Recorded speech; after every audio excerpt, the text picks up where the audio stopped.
A few years ago, we brought on a new family to our practice. After 30 years of building his company from a garage startup to an industry leader, Michael had finally signed the sale documents. He sold his business. He had an 8-figure exit.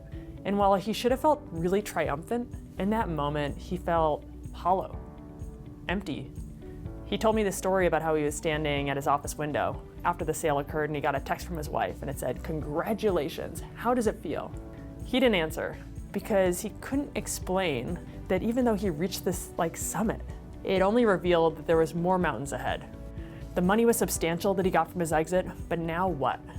His entire identity had been wrapped in this business for decades, and now that it was sold, what he didn't realize is that his purpose was gone. So a week after this sale, Michael reached out to our team, and he told me this story. He told me that he was feeling purposeless, that he didn't know what to do with his money, he didn't know what to do with his life, and he wanted to come and sit down and talk to our practice.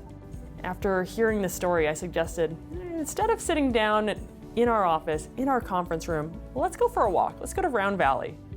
So Michael and I, we scheduled this and we went out on a walk, and as we were hiking, I said to Michael, most advisors right now, they'd show you some charts and they'd make recommendations on what they'd do with the money. I said, but we're not like most advisors. Look around us. We've got mountains, we have valleys. I can't make a recommendation because I don't know who you are yet. But first, as you're looking around, I want to know what view you're seeing. Look at these mountains. Now that you've reached the peak, what's next for you? Michael took a deep breath and he looked around, and then he started talking.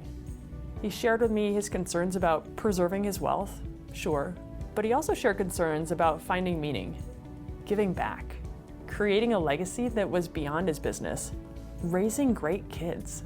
His thought process was perfectly aligned with how we think about wealth. You see, money is just a tool.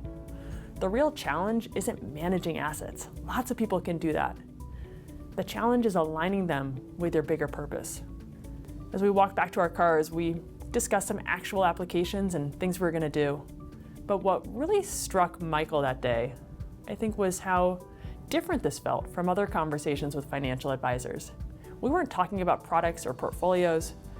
We were talking about what mountain was worth climbing next. This was a few years ago. Today, Michael sits on the board of a conservation nonprofit. He mentors young entrepreneurs at the University of Utah, and he has a financial plan that supports not just his lifestyle, but his values. His hollow feeling, it's gone. Sometimes the hardest part isn't reaching the summit. It's knowing what to do when you get there. And that's where we come in.